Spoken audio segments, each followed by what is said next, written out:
بسم اللہ الرحمن الرحیم۔ السلام علیکم ورحمۃ اللہ وبرکاتہ۔ نحمد نصلی علی رسولہ الکریم، اما بعد فاعوذ باللہ من الشیطان الرجیم، بسم اللہ الرحمن الرحیم۔ ربی زدنی علما، رب اشرح لی صدری ویسر لی امری واحلل عقدۃ من لسانی یفقہوا قولی۔ جنت کا بیان۔ آج کا ہمارا باب ہے متفرق مسائل۔ جنت میں داخلہ صرف اللہ تعالیٰ کے فضل و کرم سے ہی ممکن ہے۔ حضرت ابو ہریرہ سے روایت ہے کہ نبی اکرم صلی اللہ علیہ وسلم نے فرمایا، کوئی شخص اپنے اعمال سے جنت میں نہیں جائے گا۔ عرض کیا گیا، یا رسول اللہ صلی اللہ علیہ وسلم، کیا آپ بھی؟ آپ نے ارشاد فرمایا، ہاں میں بھی، الا یہ کہ میرا رب اپنی رحمت سے مجھے ڈھانپ لے۔ سے مسلم نے روایت کیا ہے۔ پھر ہے 3 مرتبہ اللہ تعالیٰ سے جنت کا سوال کرنے والے کے لیے خود جنت سفارش کرتی ہے۔ حضرت انس بن مالک کہتے ہیں کہ رسول اللہ صلی اللہ علیہ وسلم نے فرمایا، جس نے 3 مرتبہ اللہ تعالیٰ سے جنت کا سوال کیا، اس کے حق میں جنت کہتی ہے، یا اللہ اسے جنت میں داخل فرما۔ اور جو شخص 3 مرتبہ آگ سے اللہ تعالیٰ کی پناہ مانگے، اس کے حق میں آگ کہتی ہے، یا اللہ اسے آگ سے پناہ دے۔ سے ترمذی نے روایت کیا ہے۔ پھر ہے اللہ کی راہ میں ہجرت کرنے والے مساکین اور فقراء اغنیاء سے 500 سال پہلے جنت میں جائیں گے۔ حضرت ابو سعید کہتے ہیں کہ رسول اللہ صلی اللہ علیہ وسلم نے ارشاد فرمایا، مہاجر فقراء اغنیاء سے 500 سال قبل جنت میں جائیں گے۔ اسے ترمذی نے روایت کیا ہے۔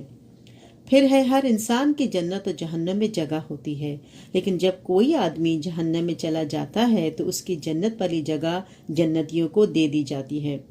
حضرت ابو ہریرہ کہتے ہیں کہ رسول اللہ صلی اللہ علیہ وسلم نے فرمایا، تم میں سے کوئی شخص ایسا نہیں جس کے 2 مقام نہ ہوں، ایک جنت میں ایک جہنم میں۔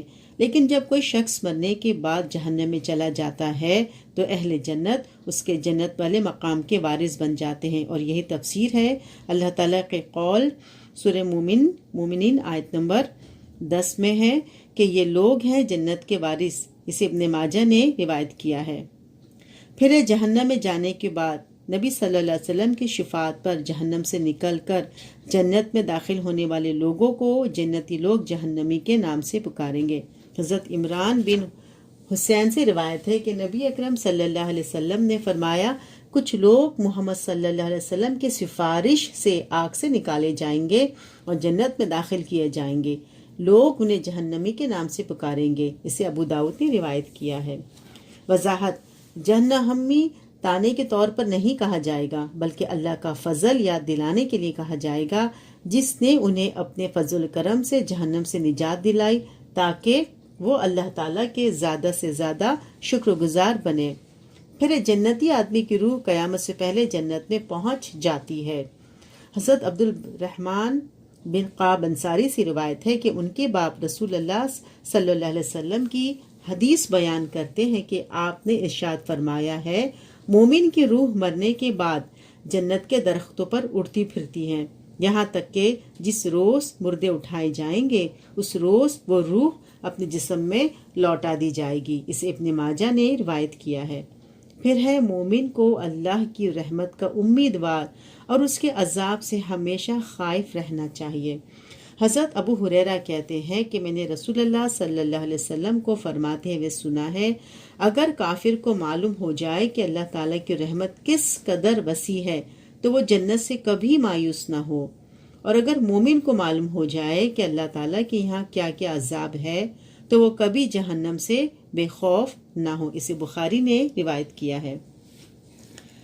پھر حضرت انس کہتے ہیں کہ نبی اکرم صلی اللہ علیہ وسلم ایک قریب المرگ نوجوان کے پاس تشریف لے گئے اور پوچھا، تم کیا محسوس کرتے ہو؟ اس نے عرض کیا، یا رسول اللہ صلی اللہ علیہ وسلم، اللہ کی قسم ڈرتا بھی ہوں اور اللہ تعالیٰ کی رحمت سے پر امید بھی ہوں۔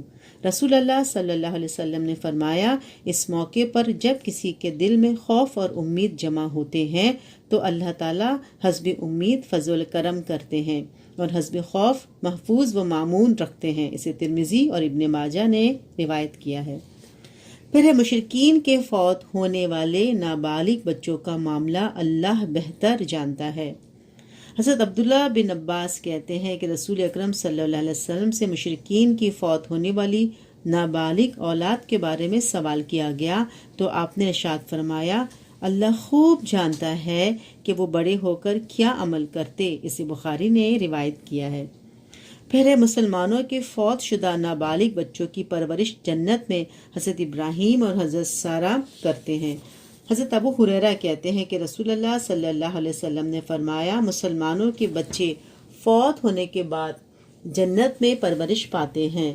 حضرت ابراہیم اور ان کی بیوی حضرت سارہ ان کی نگہداشت فرماتے ہیں حتیٰ کہ قیامت کے روز وہ انہیں ان کے والدین کے سپرد کر دیں گے۔